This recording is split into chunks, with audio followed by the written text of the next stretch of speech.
Hi, ಎಲ್ಲರಿಗೂ ನಮಸ್ಕಾರ. ಎಲ್ಲರಿಗೂ ದೀಪಾವಳಿ ಹಬ್ಬದ ಶುಭಾಶಯ. ಇವತ್ತಿಂದ ನೀರು ತುಂಬ ಹಬ್ಬ ಸ್ಟಾರ್ಟ್ ಆಯಿತು. ನಾಳೆ ಎರ್ಕಳ ಹಬ್ಬ ಅಂತ ನಮ್ಮ ಉತ್ತರ ಕರ್ನಾಟಕದ ಕಡೆ ಸ್ನಾನ ಮಾಡಿ ಹೊಸ ಬಟ್ಟೆ ಹಾಕ್ಕೊಂಡು ಅಣ್ಣ ಅಪ್ಪ ಅವ್ರಿಗೆಲ್ಲ ಆರತಿ ಮಾಡಿದ ಮೇಲೆ ಅವ್ರು ದುಡ್ಡು ಎಷ್ಟು ಹಾಕ್ತಾರೆ ಅಂತ ನಾವು ಅದನ್ನೆಲ್ಲ ಎಣಿಸೋದು.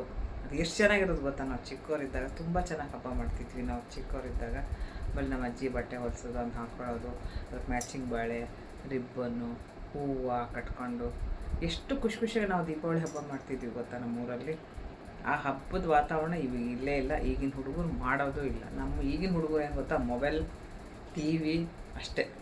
ನಾವು ಎಷ್ಟು ಚೆನ್ನಾಗಿ ರೆಡಿ ಆಗ್ತಿದ್ವಿ ಗೊತ್ತಾ. ಆ ದುಡ್ಡು ಕೊಟ್ಟರೆ ಏನು ತೊಗೊಂಬರೋದಕ್ಕೆ ಬಳೆ, ಕ್ಲಿಪ್ಪು ಏನೇನೋ ತೊಗೊಂಬರ್ತಿದ್ವಿ ಹೋಗಿ. ಅದೆಲ್ಲ ನೆನಪಾಗುತ್ತೆ ನಮ್ಮ ಚಿಕ್ಕವರಿದ್ದ ಹಬ್ಬ. ಆ ಥರ ಹಬ್ಬ ಈಗ ಯಾರೂ ಮಾಡೋಕ್ಕಾಗಲ್ಲ ಬಿಟ್ಟರೆ. ನಾವು ಎಂಜಾಯ್ ಮಾಡ್ದಂಗೆ ಈಗಿನ ಹುಡುಗರು ಯಾರೂ ಮಾಡಲ್ಲ. ಹಾಗಾಗಿ ಎಲ್ಲರೂ ಖುಷಿ ದೀಪಾವಳಿ ಹಬ್ಬ ಮಾಡಿ. ನಾಳೆ ಎರ್ಕಡ ಹಬ್ಬ. ಎಲ್ಲರಿಗೂ ಹ್ಯಾಪಿ ದೀಪಾವಳಿ. ಎಲ್ಲರ ಜೀವನ ದೀಪದಾಗಿ ಬೆಳಗ್ತಾ ಇರಲಿ. ಇವತ್ತಿಂದ ಹಬ್ಬ ಸ್ಟಾರ್ಟು ನಮ್ಮ ಕಡೆ. ನೀರು ತುಂಬ ಹಬ್ಬ.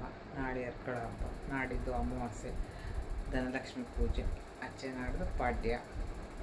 3 ದಿವಸದ ಹಬ್ಬ ನಮ್ಮ ಉತ್ತರ ಕರ್ನಾಟಕದಲ್ಲಿ ತುಂಬ ಜೋರಾಗಿ ಮಾಡ್ತಾರೆ.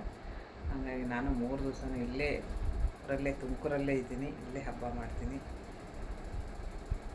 ಎಲ್ಲರೂ ಖುಷಿಯಾಗಿರಿ. ಎಲ್ಲರ ಜೀವನದಲ್ಲಿ ದೀಪ ಬೆಳಗ್ತಾ ಇರಲಿ.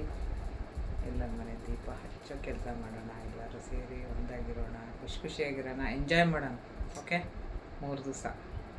Thank you. Happy Deepavali. Thank you.